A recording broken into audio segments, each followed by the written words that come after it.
आज का lecture part 2 मानव तंत्र। इसमें हम पढ़ेंगे श्वसन तंत्र के बारे में, यानी मानवों में श्वसन कैसे होता है। ठीक है, इससे पहले हमने पढ़ा कि पादपों में श्वसन कैसे होता है, पादपों में श्वसन किसके द्वारा होता है और पादप श्वसन कैसे करते हैं। पादपों में श्वसन पढ़ा था हमने कि रंध्रों के द्वारा होता है, जो कहाँ पाए जाते हैं, पत्तों के अंदर पाए जाते हैं। और पत्तों में भी पत्तों की नीचे की साइड क्या होते हैं, ये रंध्र स्थित होते हैं। तो पादपों में श्वसन रंध्रों के द्वारा होता है और मनुष्य में श्वसन किसके द्वारा होता है, श्वसन तंत्र के द्वारा होता है। अब इस श्वसन तंत्र में क्या क्या पार्ट होते हैं, कौन सा पार्ट क्या वर्क करता है, ये हम आगे पढ़ेंगे। तो शुरू करते हैं। तो पहले पढ़ते हैं हम श्वसन कि श्वसन होता क्या है। तो श्वसन भोजन से ऊर्जा प्राप्त करने की विधि को क्या कहते हैं, श्वसन कहते हैं। यानी पाचन तंत्र में हमने क्या किया, भोजन को पाचित किया और पाचन करने के बाद उस भोजन से ऊर्जा जो बनेगी वो क्या कहलाएगी, श्वसन कहलाएगी। यानी भोजन से ऊर्जा प्राप्त करने की विधि को क्या कहेंगे, हम श्वसन कहेंगे। ठीक है, फिर उसके बाद श्वसन की इस प्रक्रिया में सामान्यतः निम्न चरण अंतर्निहित है, यानी इसमें कुछ चरण है जो क्या होते हैं, श्वसन में सहायता करते हैं। तो पहला है हमारे पास वायवीय श्वसन में कोशिकाओं में ऑक्सीजन का अंतर्ग्रहण। यानी वायवीय श्वसन के अंदर जो कोशिकाएं होती है उनमें क्या होता है, कोशिका का ऑक्सीजन का अंतर्ग्रहण होता है। अंतर्ग्रहण मतलब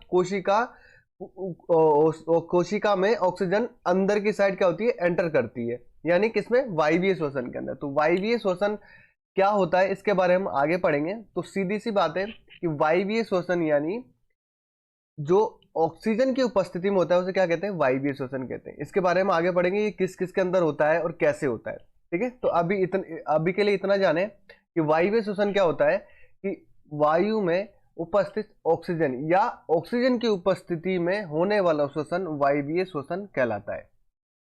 ठीक है, दूसरी बात करते हैं कि ग्रहण की गई ऑक्सीजन की सहायता से भोजन का ऑक्सीकरण व साथ ही ऊर्जा का निर्माण। ठीक है, यानी जब हम भोजन ग्रहण किया, ग्रहण करने के बाद जब भोजन पाचित होता है तो पाचन के साथ साथ ग्रहण की गई जो ऑक्सीजन है उसकी सहायता से उस भोजन में ऑक्सीकरण होता है। यानी ऑक्सीकरण हमने क्या पढ़ा था, केमिस्ट्री के चैप्टर में पढ़ा कि ऑक्सीकरण क्या कहलाता है कि किसी भी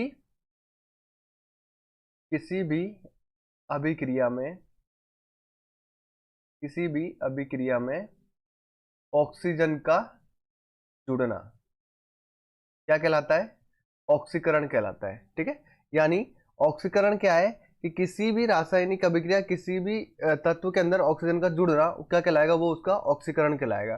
तो ग्रहण की गई ऑक्सीजन की सहायता से क्या होता है, भोजन में जब ऑक्सीजन ऐड होती है ना, यानी भोजन का ऑक्सीकरण होता है तथा ऑक्सीकरण होने के साथ साथ ही क्या बनती है, उसमें ऊर्जा बनती है। यानी हमने भोजन किया, भोजन के साथ ऑक्सीजन को ग्रहण किया, ऑक्सीजन ने क्या किया, भोजन के साथ ऑक्सीजन ने मिलकर उसका ऑक्सीकरण किया और उस ऑक्सीकरण के साथ साथ क्या बन गई, ऊर्जा का निर्माण हो गया।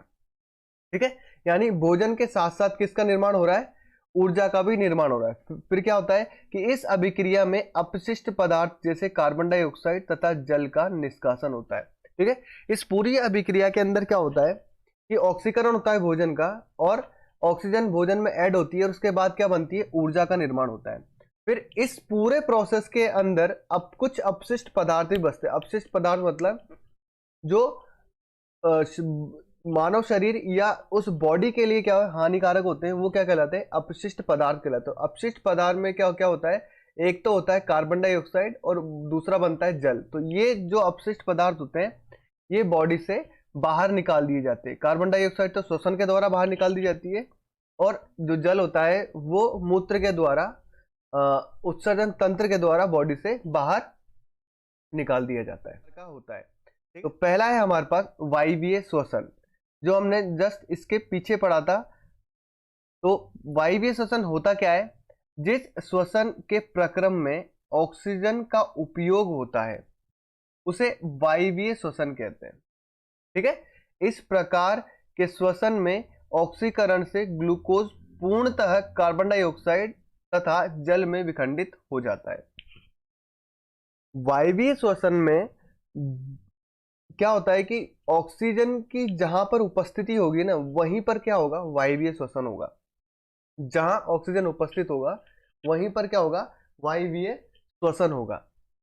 और जब वायवीय श्वसन होगा तो ऑक्सीकरण होने के कारण ग्लूकोज पूर्णतः कार्बन डाइऑक्साइड और जल में विखंडित या जल में टूट जाता है, और फिर ये अपशिष्ट पदार्थ बॉडी से बाहर निकाल दिए जाते हैं, और इससे की वजह से क्या होता है, ऊर्जा बनती है, और उस ऊर्जा का उपयोग हम हमारे दैनिक कार्यों में लेते हैं, दैनिक जीवन के कार्यों में लेते हैं। ठीक है, जो हम रूटीन में कार्य करते हैं उनमें क्या किया जाता है, ऊर्जा का उपयोग किया। यानी हमने भोजन किया, भोजन के साथ साथ हमने ऑक्सीजन को भी अंतर्ग्रहण किया, फिर क्या हुआ कि उस भोजन के साथ ऑक्सीकरण हुआ, यानी उसमें ऑक्सीजन मिली। ऑक्सीजन मिलने के कारण, अब ऑक्सीजन मिली कैसे, वायवीय श्वसन के कारण जो ऑक्सीजन ग्रहण की ना, वो ऑक्सीजन मिली और भोजन का ऑक्सीकरण हुआ। ऑक्सीकरण होने के बाद ग्लूकोज क्या हुआ, कार्बन डाइऑक्साइड और जल में टूटा तथा क्या बनी, ऊर्जा बनी। और जो कार्बन डाइऑक्साइड और जल था उसे क्या किया गया, अपशिष्ट के रूप में शरीर से बाहर निकाल दिया गया। तो वायवीय श्वसन का मतलब है कि वह श्वसन जो ऑक्सीजन की उपस्थिति में किया गया हो, वो श्वसन क्या कहलाता है, वायवीय श्वसन कहलाता है। ठीक है, दूसरा है हमारे पास अवायवीय श्वसन। तो एग्जाम्पल देखते हैं कि वायवीय श्वसन किस किस में होता है। ये बहुकोशिकीय जीवों में होता है। किसमें होता है, ये बहुकोशिकीय जीवों के अंदर। ठीक है, जितने भी बहुकोशिकीय जीव है सभी के अंदर कौन सा श्वसन होता है, हमारे पास वायवीय श्वसन होता है। अब दूसरा आता है अवायवीय श्वसन। जैसे हमने वायवीय श्वसन पढ़ा था कि ऑक्सीजन की उपस्थिति में जो श्वसन होता है वो होता है वायवीय श्वसन, और जस्ट इसका विपरीत, जस्ट अपोजिट जो होता है वो क्या होता है, अवायवीय श्वसन। यानी वह श्वसन जो ऑक्सीजन की अनुपस्थिति में होता है या जिस श्वसन में ऑक्सीजन का उपयोग नहीं होता है। ठीक है, O2 का उपयोग नहीं होता है, ऑक्सीजन का उपयोग नहीं होता है, वो जो श्वसन होता है ना, वो क्या कहलाता है, अवायवीय श्वसन कहलाता है। कौन सा श्वसन कहलाता है, वो अवायवीय श्वसन। तो परिभाषा में जिस श्वसन के प्रक्रम में ऑक्सीजन का उपयोग नहीं होता है, ठीक है, यानी जिसमें जो श्वसन ऑक्सीजन की अनुपस्थिति या जहां ऑक्सीजन नहीं है वहां होगा, वो जो श्वसन कहलाएगा, वो श्वसन कहलाएगा हमारे पास अवायवीय श्वसन। ठीक है, उसे अवायवीय श्वसन कहते हैं। ठीक है, सूक्ष्म जीव जैसे बैक्टीरिया, यीस्ट व बहुकोशिकीय जीव जैसे एस्केरिस। ठीक है, क्या होता है, जो एस्केरिस होता है बहुकोशिकीय जीव, उसमें भी क्या होता है, अवायवीय श्वसन होता है। अब एक्सेप्शन सबके अंदर होगा। ठीक है, तो बहुकोशिकीय जीवों के अंदर एस्केरिस एक ऐसा जीव है जिसे हम गोलकृमि भी कहते हैं। गोलकृमि मतलब इसका आकार एक गोले जैसा होता है, यानी जिसकी बॉडी की संरचना कैसी होती है, गोल जैसी होती है, इसलिए हम कहते हैं गोलकृमि कहते हैं। कि कभी कभी हमारे भोजन के साथ हमारे पेट में चला जाता है तो विभिन्न प्रकार की बीमारियां उत्पन्न करता है। ठीक है, तो ये जो होता है इसे कहते हैं हम गोलकृमि या एस्केरिस। ठीक है, और जो मैक्सिमम अवायवीय श्वसन होगा वो सिर्फ एक कोशिकीय जीवों के अंदर, सूक्ष्म जीवों के अंदर होगा, या एक कोशिकीय जीवों के अंदर होगा। इसके अंदर होगा एक कोशिकीय जीवों के अंदर मैक्सिमम कंडीशन में अवायवीय श्वसन। ठीक है, तो वायवीय श्वसन हो गया हमारे पास, और अवायवीय श्वसन हो गया। वायवीय श्वसन ऑक्सीजन की उपस्थिति में जो श्वसन होता है वो वायवीय श्वसन, जो कहां होता है, बहुकोशिकीय जीवों के अंदर होता है। और अवायवीय श्वसन हो गया कि ऑक्सीजन की अनुपस्थिति में हुआ श्वसन क्या कहलाता है, अवायवीय श्वसन कहलाता है। ये कहां होता है, ये एक कोशिकीय जीवों में होता है। ठीक है, अगला देखते हैं। अब देखो कि जो श्वसन होता है ना, उसमें क्या क्या अभिक्रियाएं होती है, उससे क्या बनता है और उससे ऊर्जा कैसे बनती है। ठीक है, तो जैसे हमने भोजन किया, भोजन में हमें क्या मिलता है, ग्लूकोज मिलता है। ठीक है, ग्लूकोज का फॉर्मूला होता है हमारे पास C6H12 और O6, जो हमें यहां दिया हुआ है। ठीक है, यानी 6 अणु कार्बन के, ग्लूकोज के अंदर क्या होता है, ग्लूकोज में कार्बन के अणु होते हैं। जो 6 अणु कार्बन के होते हैं ना, वो क्या करते हैं, 3 कार्बन के अणु यानी पाइरुवेट के 3 कार्बन के अणुओं में क्या होता है, टूट जाते हैं। ठीक है, ये श्वसन की बात चल रही है। हमने भोजन किया, भोजन से हमें क्या प्राप्त हुआ, ग्लूकोज प्राप्त हुआ। ग्लूकोज में 6 अणु कार्बन के होते हैं। कितने होते हैं, 6 अणु कार्बन के होते हैं। फिर जब आगे का श्वसन प्रोसेस होता है तो उसमें क्या होता है, ये 6 अणु क्या होते हैं, टूटकर 3 पाइरुवेट में कन्वर्ट हो जाते हैं, 3 कार्बन पाइरुवेट में कन्वर्ट हो जाते हैं। और ये जो प्रोसेस होता है ये कहाँ होता है, कोशिका द्रव के अंदर होता है। अब कोशिका द्रव क्या होता है, देखो 9th क्लास में पढ़ा था हमने कि कोशिका की संरचना कैसी होती है। कोशिका की संरचना यानी जंतु कोशिका अलग होती है और पादप कोशिका क्या होती है, अलग होती है। जंतु कोशिका में क्या होता है, बाहर की साइड कोशिका झिल्ली पाई जाती है और पादप कोशिका में बाहर की साइड कोशिका भित्ति पाई जाती है। तो हम यहाँ बात करेंगे जंतु कोशिका की। तो कोशिका झिल्ली के अंदर क्या होता है, केंद्रक होता है, और केंद्रक और इसके बीच में कोशिका द्रव पाया जाता है। क्या पाया जाता है, ये जो बीच वाली खाली जगह स्थान है, यहां पर क्या पाया जाएगा, हमारे पास ये कोशिका द्रव पाया जाएगा। और ये जो ग्लूकोज से पाइरुवेट बन रहा है, ये जो प्रोसेस होता है ये इस कोशिका द्रव के अंदर ही होता है। ठीक है, यानी 6 कार्बन के अणु टूटकर 3 कार्बन के पाइरुवेट में बदल गए, प्लस उसके साथ क्या बन रही है, कुछ मात्रा में ऊर्जा बन रही है। यानी कार्बन के 6 अणु टूटकर 3 कार्बन के पाइरुवेट के अंदर परिवर्तित हुए, और प्लस उसमें इस टूटने के प्रोसेस में जो कहां हो रहा है, कोशिका द्रव में हो रहा है। ठीक है, और इस कोशिका द्रव में ये प्रोसेस होने के बाद थोड़ी मात्रा में क्या बनती है, हमारे पास ऊर्जा बनती है। ठीक है, तो ये ऊर्जा कहां आती है, हमारे रेगुलर जो हम काम करते हैं, हम जो प्रोसेस करते हैं, हमारे जो बॉडी के लिए ऊर्जा चाहिए होती है, वो इस ऊर्जा इससे क्या होती है, कंप्लीट होती है। उसके बाद फिर से क्या होता है कि अलग अलग जीवों में क्या होते हैं, अलग अलग श्वसन होते हैं। जैसे हमने पढ़ा था कि वायवीय श्वसन और अवायवीय, यानी ऑक्सीजन की उपस्थिति में और ऑक्सीजन की अनुपस्थिति के अंदर जो श्वसन होता है वो कैसे होता है। तो पहले बात करते हैं हम कि ऑक्सीजन की अनुपस्थिति में, यहां तक प्रोसेस सभी में सेम होगा। ठीक है, ग्लूकोज का अणु होगा, ग्लूकोज के 6 कार्बन के अणु टूटकर 3 पाइरुवेट के अणु में परिवर्तित हो जाएंगे, और ये सब कहां होगा, कोशिका द्रव के अंदर होगा, और उसके साथ साथ कुछ मात्रा में क्या बनेगी, ऊर्जा बनेगी। अब इसके बाद ऑक्सीजन का मेन कार्य स्टार्ट होता है, यानी ऑक्सीजन की उपस्थिति में कितनी ऊर्जा बन रही है, ऑक्सीजन की अनुपस्थिति में कितनी ऊर्जा बन रही है, और ऑक्सीजन की उपस्थिति में कितनी ऊर्जा बन रही है। तो ये सब चीज क्या होती है, इस पाइरुवेट के बाद प्रोसेस आता है। ठीक है, तो पहला हम देखते हैं कि ऑक्सीजन की अनुपस्थिति में पाइरुवेट से कितनी ऊर्जा बन रही है। ठीक है, तो क्या होता है कि जब ग्लूकोज पाइरुवेट में बदलता है और फिर ऑक्सीजन की अनुपस्थिति में क्या होता है, श्वसन होता है। तो ये श्वसन कहाँ होता है, ये श्वसन होता है यीस्ट के अंदर। यीस्ट मतलब जिससे शराब बनाई जाती है, वो क्या होता है, यीस्ट होता है। यीस्ट में क्या होता है, किण्वन होता है। यानी ये क्या करता है कि जब पाइरुवेट होता है तो ऑक्सीजन की अनुपस्थिति में श्वसन करता है, और श्वसन करने के साथ साथ ये एथेनॉल बनाता है, और कार्बन डाइऑक्साइड को क्या करता है, विमुक्त करता है, यानी बाहर निकालता है। कार्बन डाइऑक्साइड को गैस के फॉर्म में बाहर निकालता है, और प्लस क्या बनती है, इसमें ऊर्जा बनती है। और ये ऊर्जा होती है हमारे पास 2 एटीपी के बराबर। अब एटीपी क्या होता है, इसके बारे में हम थोड़ा आगे पढ़ेंगे। बस अभी के लिए इतना जानो कि जब भी यीस्ट के अंदर ऑक्सीजन की अनुपस्थिति, या इसे क्या बोलेंगे, अवायवीय श्वसन होता है, तब एथेनॉल बनता है, प्लस कार्बन डाइऑक्साइड विमुक्त होती है, तथा 2 एटीपी ऊर्जा जनरेट होती है, या 2 एटीपी ऊर्जा बनती है, जो यीस्ट के लिए सफिशिएंट होती है, उसकी बॉडी में कार्य करने के लिए यीस्ट के लिए सफिशिएंट होती है, क्योंकि ये क्या है, एक कोशिकीय जीव है। ठीक है, तो पाइरुवेट के बाद ऑक्सीजन की अनुपस्थिति में एथेनॉल, कार्बन डाइऑक्साइड और कुछ मात्रा में ऊर्जा बनती है, किसके लिए, यीस्ट के लिए। और ये प्रोसेस क्या कहलाता है, किण्वन कहलाता है। किण्वन मतलब कि शराब में या ग्लूकोज के अंदर जब यीस्ट को डाल दिया जाता है, तो यीस्ट क्या करता है कि उसमें फर्मेंटेशन, यानी किण्वन को ही क्या कहा जाता है, फर्मेंटेशन कहा जाता है, यानी किण्वन करता है, और उसमें ऑक्सीजन की अनुपस्थिति में श्वसन करता है, और उससे क्या बनाता है, क्या बना देता है, एथेनॉल बना देता है, जो शराब होती है, प्लस कार्बन डाइऑक्साइड बनाता है, जो उस शराब से बाहर निकल जाती है, और प्लस अपने लिए क्या बना लेता है, ऊर्जा बना लेता है। तो जितना टाइम हम इसको देंगे उतनी ही अच्छी शराब क्या होगी, बन के प्रोड्यूस होगी, किसके द्वारा, यीस्ट के द्वारा।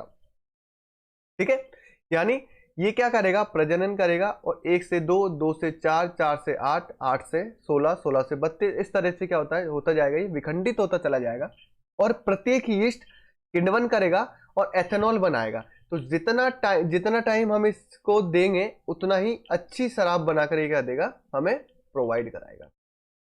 तो अवायवीय श्वसन जो हुआ, यानी ऑक्सीजन के अनुपस्थिति श्वसन कहां पे हुआ, यीस्ट के अंदर हुआ। ठीक है, उसके बाद बात करते हैं हम ऑक्सीजन की अनुपस्थिति में। ये पहला हो गया हमारे पास, और दूसरा ऑक्सीजन की उपस्थिति के अंदर जब श्वसन होता है तो क्या बनता है। जब ऑक्सीजन की उपस्थिति में पायरुवेट के साथ श्वसन होता है, यानी हमारी बॉडी में ऑक्सीजन की उपस्थिति होती है ना, तब श्वसन होता है तो क्या निकलता है, कार्बन डाइऑक्साइड, जल और ऊर्जा बनती है। ठीक है, क्या होता है, कार्बन डाइऑक्साइड होता है, जल बनता है और क्या बनती है, ऊर्जा बनती है। और ये जो ऊर्जा होती है ना, ये 36 एटीपी बनती है। कितनी बनती है, 36 एटीपी। अब एटीपी का मतलब क्या होता है ये समझ लीजिए। ठीक है, तो एटीपी की फुल फॉर्म होती है एडिनोसिन ट्राई फॉस्फेट। ठीक है, तो दोबारा लिख देता हूं,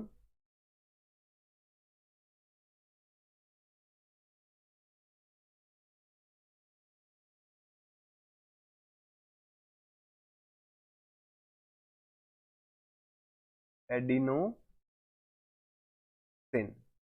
ठीक है, एडिनोसिन ट्राई फॉस्फेट, ये ऊर्जा का रूप होता है। ठीक है, इस फॉर्म में क्या बनती है, हमारी बॉडी में ऊर्जा बनती है।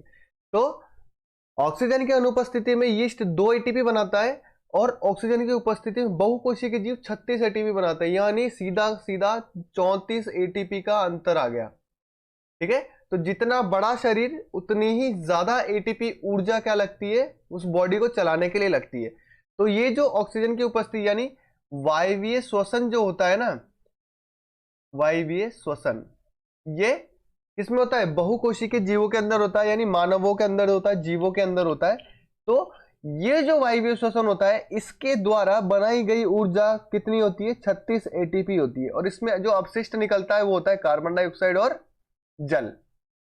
जो शरीर क्या करता है, ऑक्सीजन कार्बन डाइऑक्साइड को तो श्वसन के द्वारा बाहर निकाल देता है और जल को उत्सर्जन तंत्र के द्वारा बाहर निकाल देता है। ठीक है, तो ये हो गया हमारे पास ऑक्सीजन की अनुपस्थिति में श्वसन और ऑक्सीजन की उपस्थिति में श्वसन। और तीसरा है ऑक्सीजन के अभाव, यानी देखो क्या होता है कि जब पायरुवेट में ऑक्सीजन का अभाव हो जाता है, यानी श्वसन में ऑक्सीजन का अभाव हो जाता है ना, तो मांसपेशियों के अंदर लैक्टिक अम्ल बनने लगता है। कौन सा अम्ल बनने लगता है, लैक्टिक अम्ल। और इसके साथ भी क्या होती है, ऊर्जा विमुक्त होती है। तो क्या होता है कि जब शरीर के अंदर ऑक्सीजन का अभाव होता है ना, तो जो लैक्टिक अम्ल बनता है ये शरीर की मांसपेशियों में दर्द पैदा करता है। क्या करता है, मांसपेशियों में दर्द का अभाव करता है।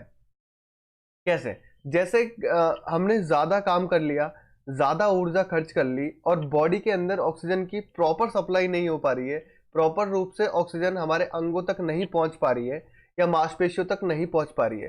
तो जहां पर ऑक्सीजन का अभाव हो जाएगा ना, जिस मांसपेशी में ऑक्सीजन का अभाव हो जाएगा, वो मांसपेशी क्या करेगी, लैक्टिक अम्ल बनाने लगेगी, यानी उस मांसपेशी के अंदर लैक्टिक अम्ल बनने लगेगा। और जहां लैक्टिक अम्ल बनेगा उस मांसपेशी के अंदर क्या होने लगेगा, पेन होने लगता है। ठीक है, जब भी रनिंग करते हैं या कुछ ऐसी एक्टिविटी करते हैं जिसमें थकान ज्यादा होती है, तो क्या होता है, जैसे रनिंग होती है ना, तो हमारे जॉइंट्स में पेन होने लगता है थोड़ी देर बाद। एक स्थिति बाद ऐसा होता है कि हमें थकान होने लगती है और पैरों में क्या होता है, दर्द होने लगता है। क्यों, क्योंकि जितनी ऑक्सीजन की आवश्यकता हमारे पैरों को होती है ना, उतनी पहुंच नहीं पाती है। और अगर ऑक्सीजन का अभाव हो जाएगा तो घुटनों में और पैरों की मांसपेशियों में क्या बनने लगेगा, लैक्टिक अम्ल बनने लगेगा, जिसके कारण हमें क्या महसूस होने लगता है, पेन होने लगता है या दर्द महसूस होने लगता है। उसके बाद हम क्या करते हैं, थोड़ा रेस्ट लेते हैं, ऑक्सीजन की आपूर्ति होने देते हैं और फिर लैक्टिक अम्ल क्या होता है, कम हो जाता है और हमारे पैर में पेन या दर्द का अभाव क्या होने लगता है, कम होने लगता है। उसके बाद फिर हम वापस से क्या करते हैं, रनिंग स्टार्ट करते हैं। तो ये प्रोसेस क्या होता है, चलता जाता है। यानी जहां जिस मांसपेशी के अंदर ऑक्सीजन का अभाव हो जाएगा वहां पर क्या बनेगा, हमारे लैक्टिक अम्ल बनेगा, और उस लैक्टिक अम्ल से क्या होगा, पेन का या दर्द का हमें महसूस होगा। ठीक है, तो तीनों चीजें होगी हमारे पास, एक तो हो गया ऑक्सीजन की अनुपस्थिति में, एक हो गया ऑक्सीजन की उपस्थिति में, और तीसरा हो गया हमारे पास ऑक्सीजन के अभाव में। ठीक है, तो ग्लूकोज से कोशिका द्रव में क्या बनता है, पायरुवेट बनता है, यानी ग्लूकोज से 6 अणु कार्बन के 3 अणु कार्बन के पायरुवेट के अंदर परिवर्तित होता है, प्लस ऊर्जा बनती है, और ये प्रोसेस कहां पर होता है, ये प्रोसेस होता है हमारे पास कोशिका द्रव के अंदर। ठीक है, और जो ये ऊर्जा बनती है ये बनती है माइटोकॉन्ड्रिया के अंदर, माइटोकॉन्ड्रिया में। ठीक है, कहां होती है ये, माइटोकॉन्ड्रिया में, ये भी एक कोशिका अंग है। ठीक है, कोशिका के अंदर ऐसे अंग पाए जाते हैं, तो उसमें माइटोकॉन्ड्रिया होता है, और वो माइटोकॉन्ड्रिया क्या करता है, इस कोशिका का ऊर्जा गृह कहा जाता है, यानी कोशिका में बनने वाली मैक्सिमम ऊर्जा कौन बनाता है, माइटोकॉन्ड्रिया बनाता है। तो ऑक्सीजन की उपस्थिति में जो ऊर्जा बनाएगा वो कौन बनाएगा, माइटोकॉन्ड्रिया बनाएगा, और ग्लूकोज से पायरुवेट में जो कन्वर्ट होगा वो कहां होगा, कोशिका द्रव के अंदर होगा। ठीक है, तो ये तीनों चीजें हमारे पास कंप्लीट होगी। तो ये श्वसन होता है, कि श्वसन क्या होता है, कि भोजन से ऊर्जा बनाने की क्रिया को क्या कहते हैं, हम श्वसन कहते हैं। और श्वसन की 3 तरह में की क्रिया हमने पढ़ी, पहला ऑक्सीजन की अनुपस्थिति में, एक हो गया ऑक्सीजन की उपस्थिति में, और एक हो गया हमारे पास ऑक्सीजन के अभाव में। ठीक है, तो अगला देखते हैं। तो इससे पहले हमने श्वसन के बारे में पढ़ा कि श्वसन होता क्या है, कि भोजन के द्वारा ऑक्सीकरण होकर क्या बनना, ऊर्जा बनना, क्या कहलाता है, श्वसन कहलाता है। अब मानव में श्वसन पढ़ेंगे कि मानव के अंदर श्वसन कैसे होता है, और इस श्वसन प्रक्रिया में कौन कौन से अंग भाग लेते हैं। ठीक है, यानी श्वसन तंत्र के वे अंग आते हैं, श्वसन तंत्र में वे अंग आते हैं जो क्या करते हैं, इस पूरी प्रक्रिया में भाग लेते हैं, यानी अलग अलग अंगों का अलग अलग कार्य होता है, अपना अपना वो कार्य कंप्लीट करते हैं, और इस पूरे अंगों का एक समूह क्या कहलाता है, श्वसन तंत्र कहलाता है। ठीक है, तो हम मानव में श्वसन तंत्र के बारे में पढ़ेंगे, तो इसके विभिन्न भाग अलग अलग होते हैं। ठीक है, तो शुरू करते हैं। तो मानव श्वसन तंत्र को निम्न भागों में विभक्त किया गया है। तो इसका पहला भाग है हमारे पास नासिका। ठीक है, जिसे हम कहते हैं नोज। ठीक है, क्या कहते हैं हम, नोज। ठीक है, अगला भाग है हमारे पास मुख, अगला भाग है ग्रसनी, चौथा है हमारे पास स्वर यंत्र, लैरिंग्स, पांचवा भाग है श्वास नली, छठा भाग है श्वसनी और श्वसनिका, सातवां भाग है हमारे पास फेफड़े, आठवां भाग है कूपिकाएं, और नवा भाग है हमारे पास डायफ्राम। ठीक है, और ये है हमारे पास, ये हमारे पास क्या है, श्वसन तंत्र का डायग्राम, जो हमारी बुक एनसीईआरटी की बुक के अंदर दिया हुआ है। ठीक है, इसमें हम अलग अलग अंगों को देखते हैं। देखो, सबसे पहले नासिका यानी नासा द्वार, ये वाला जो अंग है ये कौन सा है, ये है नासिका। ठीक है, जो सबसे पहला भाग होता है श्वसन तंत्र का। ठीक है, सबसे पहला भाग कौन सा होता है, नासिका होता है। उसके बाद मुख आ गया, जो ये हमारा मुख है, जिससे हम क्या भोजन भी ग्रहण करते हैं, और हम श्वसन तंत्र में भी ये भाग लेता है। उसके बाद ग्रसनी, यानी नासा द्वार और मुख का कॉमन भाग जो होता है ना, जहां आकर मिलते हैं, वो क्या कहलाती है, ग्रसनी कहलाती है। क्या कहलाती है, ग्रसनी कहलाती है। उसके बाद बात करते हैं स्वर यंत्र, यानी कंठ में क्या होता है, हमारे पास स्वर यंत्र होता है, जो ध्वनि उत्पन्न करने का कार्य करता है। फिर आती है हमारे पास श्वास नली, ये एक नलिका जैसी संरचना है, जैसे हम क्या कहते हैं, श्वास नली कहते हैं। ठीक है, उसके बाद आ गया हमारे पास श्वसनी, यानी ये जो नलिका है आगे जाकर 2 भागों में बढ़ जाती है। ये जो 2 बड़े बड़े भाग हैं इन्हें हम कहते हैं श्वसनी, और ये बड़े भाग आगे जाके फिर छोटी शाखाओं में विभक्त हो जाते हैं। तो जो छोटी शाखाएं होती है इन्हें हम कहते हैं श्वसनिका। ठीक है, क्या कहते हैं इन्हें, श्वसनिका। फिर उसके बाद आता है हमारा फेफड़े, जो ये बड़े वाले जो भाग हैं, जो 2 के जो एक जोड़े में होते हैं, यानी 2 होते हैं, इसे हम कहते हैं फेफड़े, जो क्या करते हैं, फैलते तथा सिकुड़ते हैं, और सांस को अंदर तथा बाहर लेने में क्या करते हैं, सहायता करते हैं। उसके बाद आती कूपिका, यानी जो श्वसनिकाएं होती है, श्वसनिकाओं के कोने पर एक गोल अंगूर जैसी संरचना पाई जाती है। ठीक है, इस कॉर्नर पे देखिए गोला गोला सा होगा, ठीक है। ये जो कॉर्नर पे जो गोल संरचना है इसे हम कहते हैं कूपिका, जिसे इंग्लिश में कहा जाता है एल्वियोली। ठीक है। इन सभी पार्टों के क्या काम आते हैं, क्या कैसे बने होते हैं, ये क्या काम करते हैं श्वसन तंत्र के अंदर, ये हम आगे टॉपिक वाइज पढ़ेंगे। ठीक है। और लास्ट में हमारे पास है डायफ्राम, जो क्या करता है, इन फेफड़ों को सपोर्ट देने का कार्य करता है, यानी एक तरह से सपोर्ट सिस्टम का कार्य करता है कौन, डायफ्राम। ठीक है। तो हम पहले पार्ट से स्टार्ट करते हैं, नासिका से। ठीक है। पहले पार्ट से हम स्टार्ट करते हैं नासिका से। ठीक है। ठीक है। तो शुरू करते हैं। ये डायग्राम है हमारे पास नासिका का। ठीक है। ये पूरा हमारा हेड है। हेड में ये वाला जो पार्ट है ये कहलाता है हमारा नासिका या नासा द्वार। ठीक है। क्या कहलाता है ये, नासा द्वार।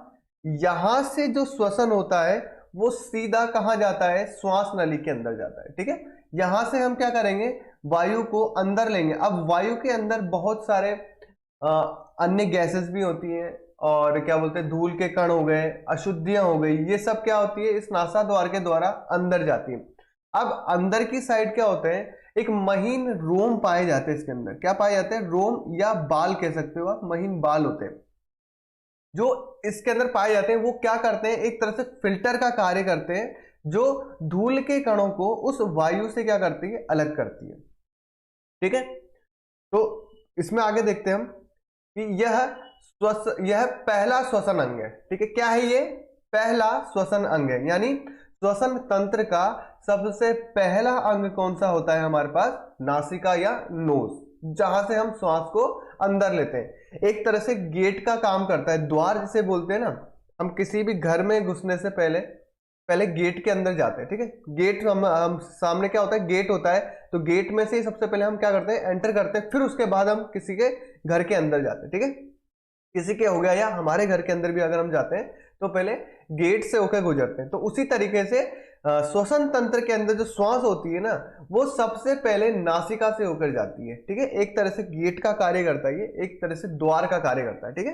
तो नासिका से होकर जाती है, इसलिए श्वसन अंग ये वाला जो श्वसन तंत्र का सबसे पहला भाग है, सबसे पहला अंग है। ठीक है।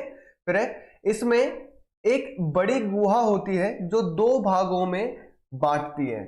ठीक है। ये देखो, इसमें क्या होता है कि एक बड़ी गुहा होती है, यानी हमारी नोज दो भागों में विभक्त होती है। ठीक है। इसमें दो द्वार होते हैं, नासा द्वार जिसे कहा जाता है। इसमें कितने द्वार होते हैं हमारे पास, दो द्वार होते हैं, जो कितने भागों में बटे होते हैं, दो भागों में बटे होते हैं। ठीक है। फिर इसमें एक पतली हड्डी व झिल्ली होती है जो नासा द्वार को दो भागों में बांटती है। ठीक है। देखो, हमारी नोज क्या होती है, जहां से स्टार्ट होती है ना, वहां पे अगर हम हाथ लगाएंगे ना और उसको हल्का सा हिलाएंगे, तो जो पतली सी झिल्ली होती है ना, वो क्या करती है, मूव करती है, यानी हिलती है। वो झिल्ली किसकी बनी होती है, वो झिल्ली जो बनी होती है वो बनी होती है उपास्थि की। किसकी बनी होती है, उपास्थि की। ठीक है। ये जो झिल्ली होती है ना, ये क्या काम करती है कि ये झिल्ली हमारे नासा के द्वार को अलग अलग विभाजित करती है, यानी दो भागों में अलग अलग बांट देती है, एक और दो। यानी ये हो गया हमारे पास पहला वाला भाग और ये हो गया हमारे पास दूसरा वाला भाग। ठीक है। यानी पहला और दूसरा, यानी दो भागों में विभक्त कर दिया, दो अलग अलग छिद्र हो गए, जहां से होकर क्या जाएगी, वायु हमारे फेफड़ों तक पहुंचेगी और हमें क्या मिलेगा, शुद्ध वायु मिलेगी। ठीक है। तो जो झिल्ली होती है वो इस नासा छिद्र को दो भागों में बांटने का क्या करती है, कार्य करती है। अगला पढ़ते हैं। नासिका में महीन बाल तथा श्लेष्मा पाई जाती है, जो श्वास के द्वारा आए धूल के कण तथा गंदगी को शुद्ध करने का कार्य करते हैं। ठीक है। देखो, क्या होता है कि श्वास अंदर जाएगी, जैसे हम बाहरी वातावरण से वायु लेंगे, वायु के साथ साथ गैसेस भी, विभिन्न तरह की गैसेस जाएंगी, और गैसेस के साथ साथ धूल के कण हो गए, मिट्टी हो गई, अब बहुत सारे पॉल्यूटेड पार्टिकल्स होते हैं, जो भी क्या करते हैं, उस सांस वायु के द्वारा हमारे नाक के अंदर जाते हैं। अब अगर वो अंदर तक, फेफड़ों तक पहुंच गए, तो क्या करेंगे, वो नुकसान पहुंचाएंगे। तो उससे प्रोटेक्शन करने के लिए हमारे नाक के या नासा के अंदर, नोज के अंदर तो महीन महीन बाल होते हैं, छोटे छोटे बाल होते हैं। ठीक है। जो सबके होते हैं। ठीक है।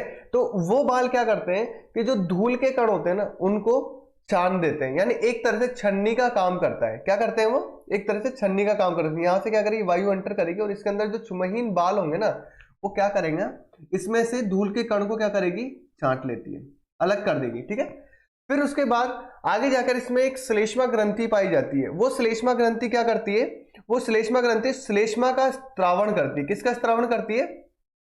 श्लेष्मा का स्त्रावण करती है। अब श्लेष्मा कैसा होता है? श्लेष्मा थोड़ा चिपचिपा पदार्थ होता है। ठीक है, चिपचिपा पदार्थ होता है। जो वो चिपचिपा पदार्थ क्या होता है, आगे जाके एक लसिका जैसा चिपचिपा पदार्थ प्रोड्यूस करता है। अब वो चिपचिपा पदार्थ बचे हुए जो गंदगी होती है ना, उसको क्या कर लेता है, एब्जॉर्ब कर लेता है, अपने अंदर चिपका लेता है। ठीक है, यानी पहला जो छानने का काम किया वो हमारे महीन बालों ने किया। उसके बाद अगला जो काम किया वो किसने किया, हमारी श्लेष्मा झिल्ली ने या श्लेष्मा चिपचिपे पदार्थ ने किया। यानी पहली बार तो बालों ने छान दी धूल के कण, और फिर बचे कुचे किसने ऑब्जर्व कर लिए, श्लेष्मा झिल्ली ने। ठीक है, उसके बाद भी कुछ माइनर से पार्टिकल रह जाते हैं जो आगे जाके क्या करते हैं, चलते हैं, वो हम आगे पढ़ेंगे। ठीक है, तो यानी 90 से 95% तक क्या करता है, पूरा जो वायु में धूल के कण और सब होते हैं वो क्या करते हैं, पूरी तरह से छान लिए जाते हैं। किसके द्वारा? हमारे नोज के अंदर उपस्थित महीन बालों द्वारा और आगे उपस्थित श्लेष्मा के द्वारा। ठीक है, इसके बाद अगली बात करते हैं, इसमें शुद्धि के बाद श्वास फेफड़ों में प्रवेश करता है। ठीक है, यानी सांस हमने नोज के द्वारा ली, नोज में ये सांस क्या हुई, इसके द्वारा धूल के कणों को क्या कर दिया गया, अलग कर दिया गया। ठीक है, फिर बचे कुछ धूल के कण थे उन्हें किसने एब्जॉर्ब कर लिया, श्लेष्मा ने एब्जॉर्ब कर लिया। उसके बाद ये जो शुद्ध वायु होती है, शुद्ध हवा होती है, ये कहाँ जाती है, हमारे फेफड़ों तक जाती है। कहाँ तक जाती है, हमारे फेफड़ों तक जाती है। तो आगे का प्रोसेस फिर यहां से स्टार्ट होता है। यानी सबसे जो पहला अंग होगा हमारे पास क्या होगा, वो नासिका होगा, जिसे हम नोज या नाक बोलते हैं। ठीक है, अगला है हमारे पास मुख। मुख यानी हमारा मुंह, माउथ। ठीक है, मुख श्वसन तंत्र का एक द्वितीय अंग की तरह कार्य करता है। ठीक है, देखो क्या होता है कि मुख के द्वारा भी हम सांस लेते हैं। ठीक है, क्या करते हैं हम, मुख के द्वारा भी हम क्या करते हैं, सांस लेते हैं। अब मुख के द्वारा ली गई सांस और नाक के द्वारा ली गई सांस में क्या होता है, अंतर होता है। ठीक है, यानी देखो नाक के अंदर हमारे पास हमने जस्ट पढ़ा कि नाक के अंदर क्या होते हैं, महीन बाल होते हैं और श्लेष्मा होती है। तो वो महीन बाल और श्लेष्मा क्या करते हैं, बाहर से जो धूल के कण होते हैं उन्हें क्या करते हैं, छानने का कार्य करते हैं। लेकिन हमारे मुख के अंदर इस तरह का कोई भी अंग या कोई भी छन्नी के कार्य करने वाले कोई भी अंग नहीं पाए जाते, किसी भी तरह की कोई श्लेष्मा नहीं पाई जाती, किसी भी तरह के हम बाल नहीं पाए जाते, रोम नहीं पाए जाते। तो क्या होगा कि हम अगर मुंह के द्वारा सांस लेंगे ना प्रॉपर, तो क्या होगा, गंदगी भी कहाँ जाएगी, बिना छने हमारे श्वास नलिका के द्वारा कहाँ पहुंच जाएगी, फेफड़ों में पहुंच जाएगी। और वो क्या करेगी, हमारे श्वसन तंत्र को इफेक्ट करेगी और जो फेफड़े क्या करेंगे, ठीक तरह से श्वास लेने में सक्षम नहीं हो पाएंगे। ठीक है, तो जो मुख होता है ना, वो श्वसन या श्वास लेने के लिए द्वितीय भाग होता है। पहला भाग कौन सा होता है, हमारी नासिका या नोज होती है। अगर उससे सांस नहीं आती है तो फिर द्वितीय कंडीशन के में क्या करेंगे हम, यानी जैसे बोलते हैं ना प्लान बी, या ये नहीं तो दूसरे से काम चलाना पड़ता है। तो उसी तरीके से अगर नोज जैसे हम कोल्ड हो जाता है, जुकाम हो जाता है, नोज बंद हो जाती है, तो हम किससे सांस लेते हैं, मुंह से सांस लेते हैं। यानी ये सेकेंडरी सिस्टम की तरह काम करता है। ठीक है, फिर अगला है श्वास लेने में मुख्य भूमिका नासिका की होती है। ठीक है, सांस लेने में मुख्य भूमिका किसकी होती है, नासिका की होती है, परंतु आवश्यकता होने पर मुख भी श्वास लेने में काम आता है। ठीक है, अभी जैसे मैंने बताया कि जैसे कोल्ड वोल्ड हो जाता है तो क्या होता है, नाक बंद हो जाती है, तो फिर अगर नाक से सांस ली जाए तो कहीं से तो सांस लेंगे। तो जो सेकेंडरी भाग होता है सांस लेने का वो होता है हमारा मुख। ठीक है, तो प्राथमिक भाग यानी मुख्य भाग हो गया नासिका और द्वितीयक भाग हो गया मुख। मुख से ली गई श्वास नासिका से ली गई श्वास की तरह शुद्ध नहीं होती है। ये भी मैंने अभी बताया कि रीजन क्या है कि हमारे मुख के अंदर ना रोम पाए जाते हैं ना श्लेष्मा ग्रंथियां पाई जाती है जो गंदगी को चिपका ले या सब गंदगी को ऑब्जॉर्व कर ले। तो सांस के साथ वो गंदगी कहाँ जाती है, सीधा हमारे श्वास नलिका से फेफड़ों के अंदर जाती है। ठीक है, तो ये हो गया हमारे पास मुख। अब अगला बात करते हैं हम ग्रसनी। ग्रसनी हमने पाचन तंत्र के अंदर भी पढ़ी थी। ठीक है, पाचन तंत्र और श्वसन तंत्र, इनमें दोनों में सबसे कॉमन या उभयनिष्ठ भाग होता है ना, वो कौन सा होता है, वो ग्रसनी होती है हमारी। कौन सी होती है, वो ग्रसनी होती है। ठीक है, इसमें भी सेम ही है। देखो यही डायग्राम हमने पिछली बार देखा था। ठीक है, यानी ये वाला ग्रीन वाला भाग तो क्या कहलाता है, नासाग्रसनी कहलाता है। ये कहलाता है हमारा मुख ग्रसनी और ये कहलाती है हमारी कंठ ग्रसनी। ठीक है, इंग्लिश में इसे बोलते हैं हम नेसोफेरेंस, इसे बोलते हैं ओरोफेरेंस और इसे बोलते हैं हम हाइपोफेरेंस। ठीक है, तो हम स्टार्ट करते हैं। तो हम स्टार्ट करते हैं कि ग्रसनी एक पेशीय चिमनी नुमा संरचना होती है। कैसी संरचना होती है ये, गैसीय चिमनी नुमा संरचना। ठीक है, कैसी होती है, चिमनी नुमा संरचना होती है। देखो ये यहां पर दो भाग है, यानी ये कैसी है, इस तरीके से दो चिमनियां बन रही है ना, यहां से दो जा रही है, इस तरीके से अलग से नहीं, यानी यहां दो भागों में बट रही है। तो ये कैसी संरचना होती है, चिमनी नुमा संरचना होती है। ग्रसनी से होकर भोजन आहार नाल में तथा वायु श्वास नाल में जाता है। ठीक है, जो ग्रसनी से होकर भोजन कहाँ जाता है, आहार नाल में, और श्वास नाल के अंदर जाती है। ठीक है, यहाँ ग्रसनी के बाद क्या होता है, ये नाल दो भागों में बढ़ जाती है। एक होता है आहार नाल जो पाचन तंत्र का भाग होती है, और एक होता है श्वास नाल जो श्वसन तंत्र का भाग होती है। ठीक है, तो ग्रसनी से होकर ही क्या करती है, श्वास भी जाती है और भोजन भी उसी ग्रसनी के द्वारा भोजन भी जाता है। ठीक है, आगे जाकर फिर हमारे पास हमने पढ़ा था कि एपिग्लोटिस संरचना होती है जो क्या करती है, एक ढक्कन की तरह कार्य करती है, जो क्या करेगी, भोजन को तो श्वास नाली में जाने से रोकेगी और श्वास को आहार नाल में जाने से रोकेगी। ठीक है, फिर ग्रसनी आहार नाल तथा श्वास नाल का उभयनिष्ठ भाग होता है। ठीक है, दोनों का कॉमन पार्ट कौन सा होता है, ग्रसनी होती है। ये आहार नाल का भी कॉमन भाग होता है और श्वास नाल का भी कॉमन भाग होता है। उसके बाद ग्रसनी के तीन भाग होते हैं। तो पहला होता है हमारे पास नासाग्रसनी। ठीक है, जो ये ग्रीन वाला भाग है इसे हम क्या कहेंगे, नासाग्रसनी कहेंगे। उसके बाद आता है हमारे पास सेकंड वाला भाग मुख ग्रसनी। ठीक है, तो मुख ग्रसनी वाला कौन सा भाग है हमारे पास, मुख ग्रसनी वाला ये येलो वाला भाग है। ठीक है, उसके बाद बात करते हैं हम कंठ ग्रसनी, जो नीला वाला जो भाग है इसे हम कहेंगे कंठ ग्रसनी। तो तीन भाग हो हमारे पास, नासाग्रसनी, मुख ग्रसनी और कंठ ग्रसनी। ठीक है, अगला है हमारे पास मुख ग्रसनी से वायु कंठ ग्रसनी से होते हुए एपिग्लोटिस की सहायता से स्वर यंत्र में जाता है। ठीक है, यानी जो मुख ग्रसनी होगा उससे वायु क्या करेगी, कहां से जाएगी, कंठ ग्रसनी से होते हुए कहां पर जाएगी, एपिग्लोटिस में जाएगी। ठीक है, यानी ग्रसनी के बाद एक अंग पाया जाता है एपिग्लोटिस। एपिग्लोटिस क्या करता है, एक ढक्कन की तरह कार्य करता है। ठीक है, एक बैरियर की तरह कार्य करता है। यानी ये क्या करेगा कि आहार नाल को और श्वास नाल को अलग करने का काम करता है। जब हम भोजन करेंगे तो भोजन को श्वास नाल में जाने से या सांस की नली में जाने से रोकेगा, और जब हम सांस लेंगे तो उस सांस को भोजन की नली या आहार नाल की नली में जाने से रोकेगा। ठीक है, आहार नाल में जाने से क्या करेगा, उसको रोकेगा। तो मुख्य काम करता है एपिग्लोटिस। ये किसका बना होता है, ये उपास्थि का बना होता है। ठीक है, तो फिर क्या होता है कि कंठ ग्रसनी से होते हुए एपिग्लोटिस की सहायता से ये श्वास कहां जाती है, स्वर यंत्र में जाती है। अब हमारे पास क्या होता है, एक स्वर यंत्र होता है जिसके द्वारा हम बोल सकते हैं। ठीक है, हमारी आवाज गले से बाहर निकलती है।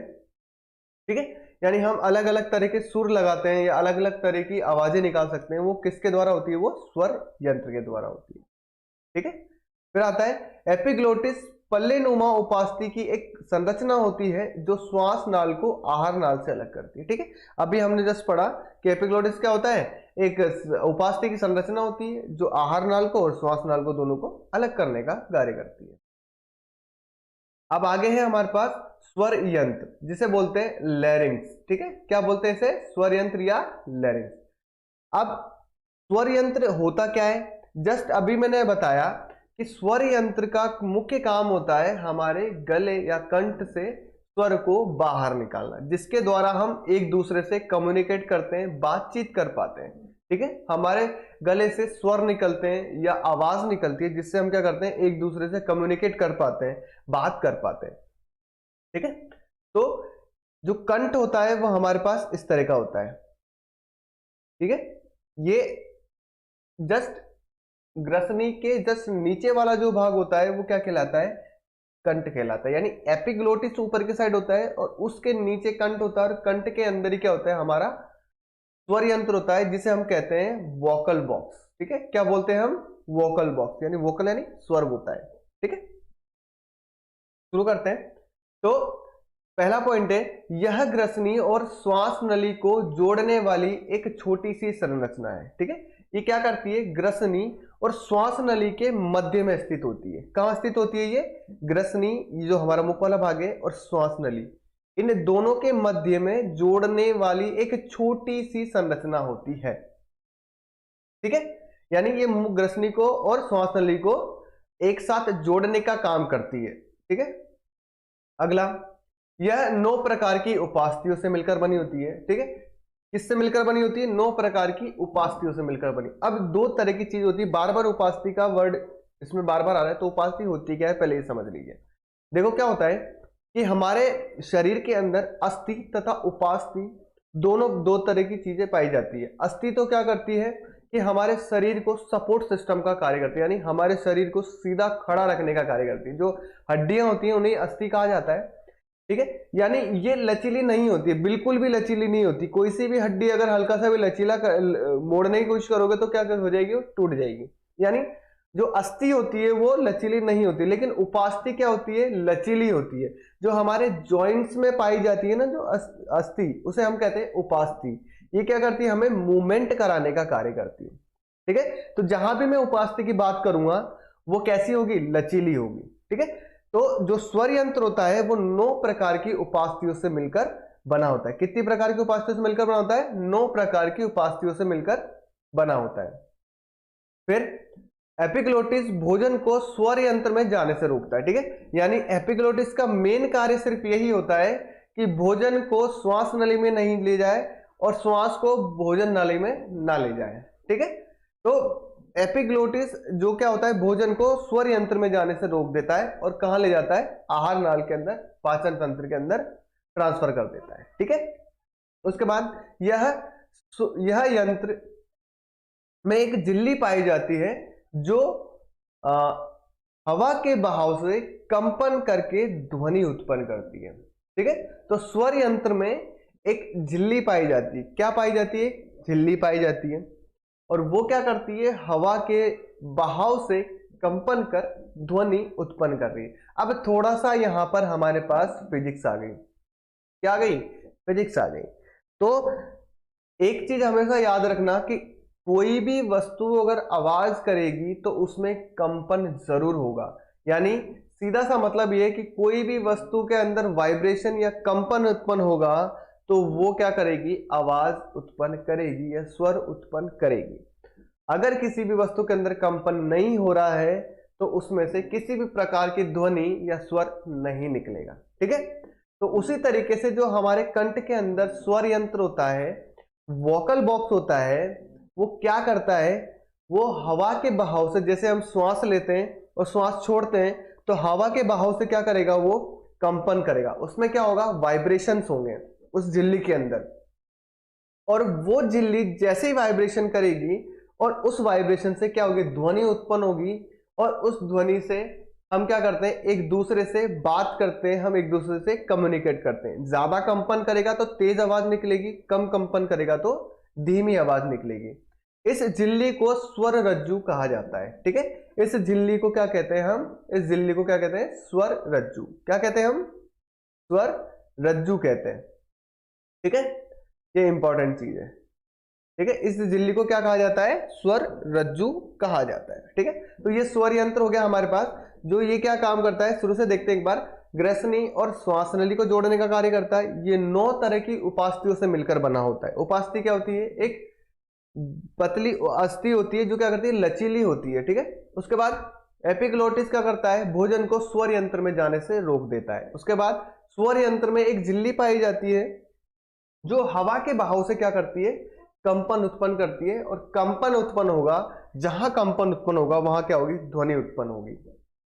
ठीक है, उसके बाद जो झिल्ली होती है उसे हम क्या कहते हैं, उसे हम कहते हैं स्वर रज्जु। क्या बोलेंगे उसे हम, स्वर रज्जु। ठीक है, तो ये देखिए हमारे पास जो हमारे गले के अंदर जो स्वर यंत्र होता है ना, वो इस तरह से कार्य करता है। ठीक है, ये क्या है, हमारा मुख है। ठीक, ये मुख है। ये क्या है, नासिका है। ये क्या है, हमारे पास ग्रसनी है, जहां दोनों कॉमन भाग है।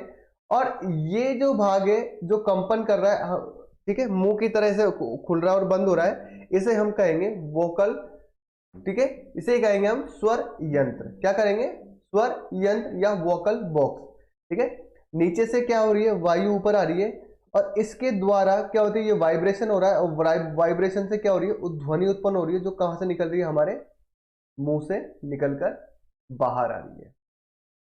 ठीक है, तो ये स्वर यंत्र इस तरह से कार्य करता है। हम श्वास लेंगे, श्वास अंदर जाएगी और जैसे ही हम किसी चीज को बोलेंगे तो वो श्वास क्या करेगी, तेजी से बाहर निकलेगी और इस स्वर यंत्र को क्या करेगी, कंपन कराएगी। स्वर यंत्र जैसे ही कंपन होगा, कंपन होने के कारण इसमें से क्या होगी, ध्वनि उत्पन्न होगी और वह ध्वनि हमारे किसके द्वारा बाहर निकलेगी, मुंह के द्वारा बाहर निकलेगी।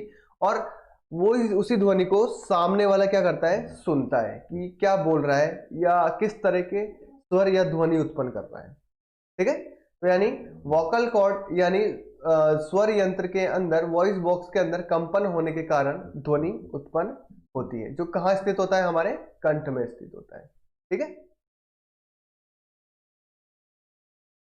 तो अब बात करते हैं हम श्वास नली के बारे में। ठीक है, जिसे हम बोलते हैं ट्रैकिया। क्या कहते हैं हम, ट्रैकिया। ठीक है, तो इस तरह की कुछ संरचना होती है जिसे हम क्या कहते हैं, श्वास नली कहते हैं।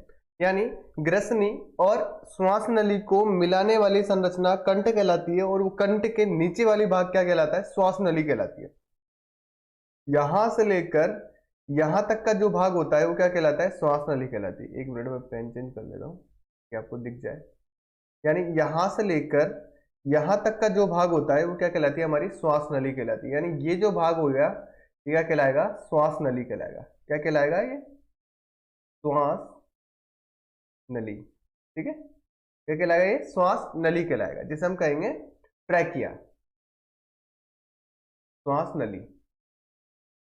ठीक है, ये क्या काम करता है, ये श्वास को कंठ से कहां तक लेकर जाता है, फेफड़ों में लेकर जाने का कार्य करता है। ठीक है, अब आगे हम देखते हैं कि क्या क्या भाग होते हैं। ठीक है, तो ये करीब 10 से 16 सेंटीमीटर लंबी एक नली होती है। ठीक है, यानी 10 से 16 कितनी सेंटीमीटर होती है, 10 से 16 सेंटीमीटर की एक नली होती है।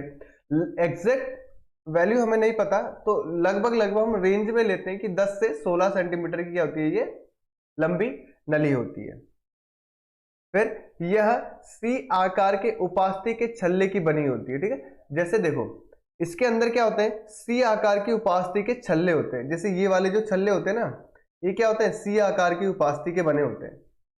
और इन छल्लों का काम क्या होता है, ये छल्ले क्या करते हैं, इस श्वास नलिका को जब हम श्वास को अंदर तथा बाहर छोड़ते हैं ना, तो उसे चिपकने से बचाते हैं। अगर ये चिपक जाएगी तो श्वास लेने में कठिनाई होगी, श्वास लेना बंद हो जाएगा, जिससे क्या होती है, मनुष्य की डेथ हो जाएगी। ठीक है, तो ये जो छल्ले होते हैं ये श्वास नली को चिपकने से बचाते हैं। ठीक है, ये क्या करते हैं, एक तरीके से जॉइंट की तरह काम करते हैं, जो क्या करते हैं, इसको पकड़ के रखते हैं ताकि ये क्या करे, चिपके नहीं आपस में, ये क्या करे, चिपक नहीं जाए। यानी प्रेशर पड़ता है, यहां से प्रेशर पड़ेगा और यहां से प्रेशर पड़ेगा तो ऑब्वियसली क्या करेगी, श्वास नली चिपकेगी।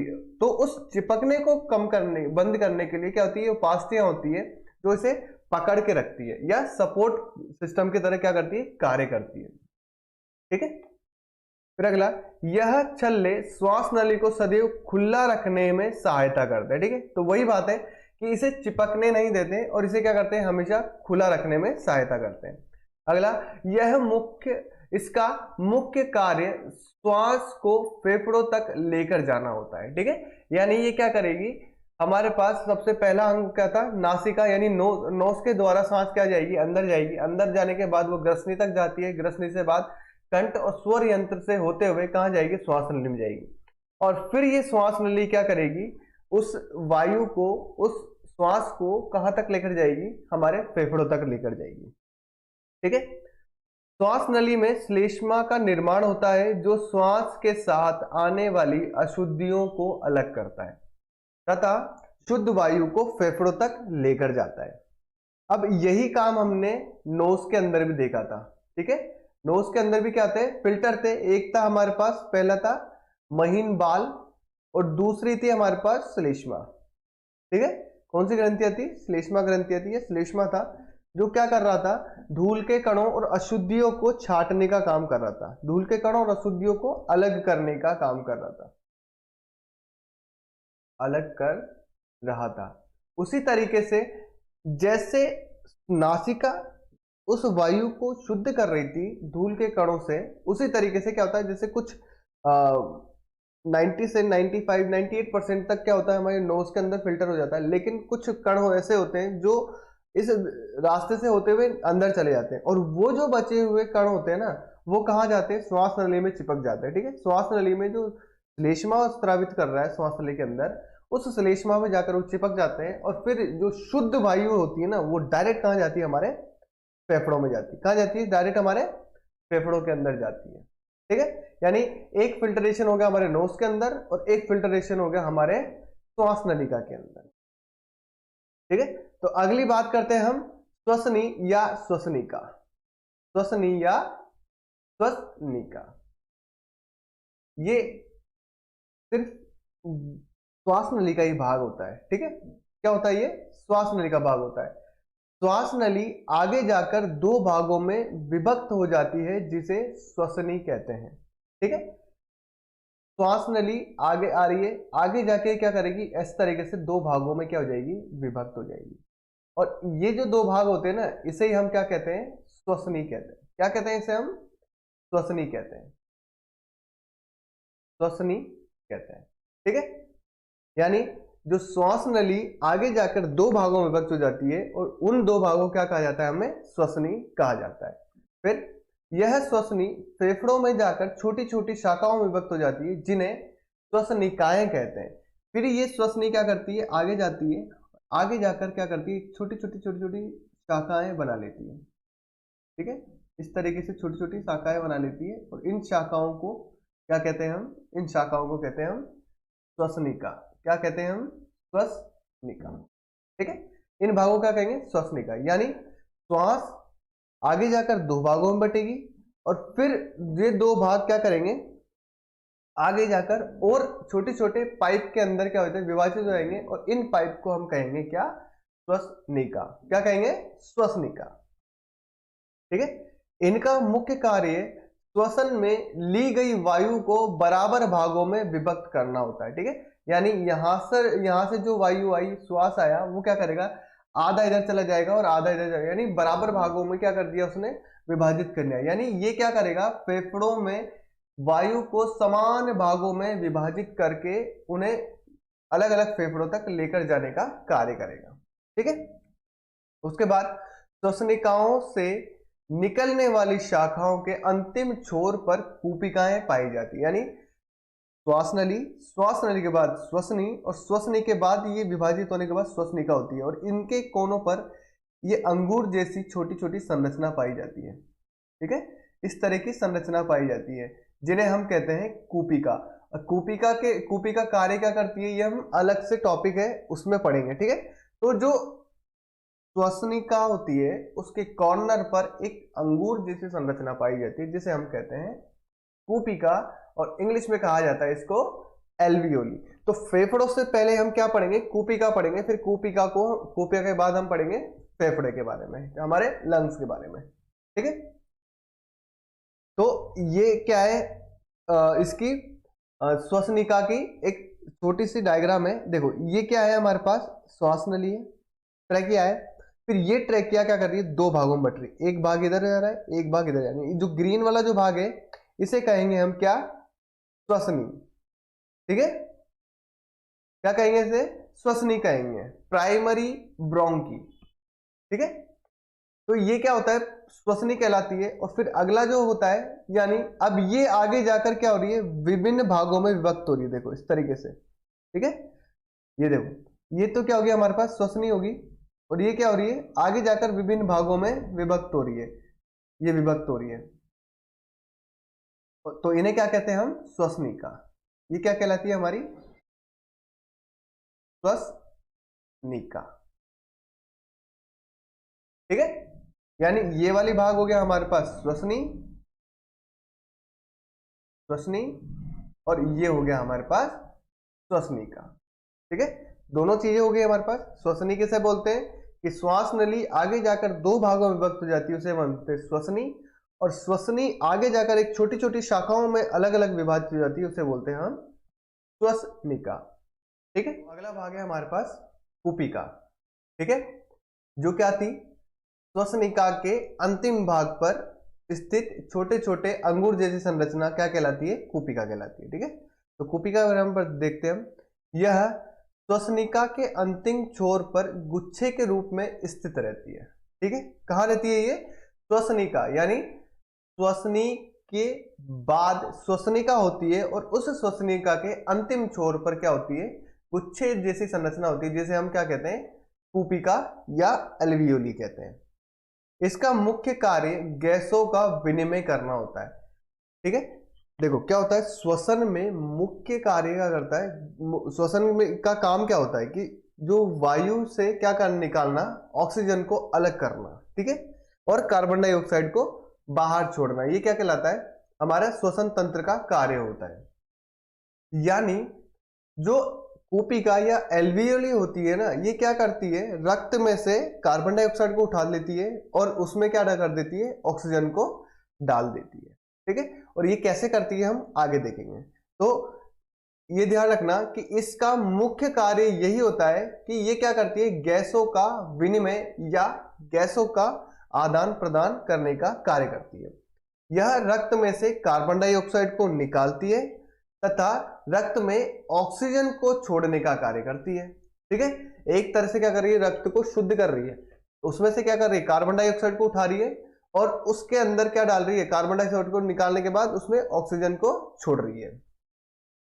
फिर इसके आसपास कोशिकाओं का जाल पाया जाता है, सॉरी कोशिका नहीं, केशिकाओं का, ठीक है। किसका जाल पाया जाता है, केशिकाओं का जाल पाया जाता है। यानी इस एल्वियोली के आसपास छोटी छोटी पतली पतली नसें होती है जो क्या करती है, इससे अटैच होती है।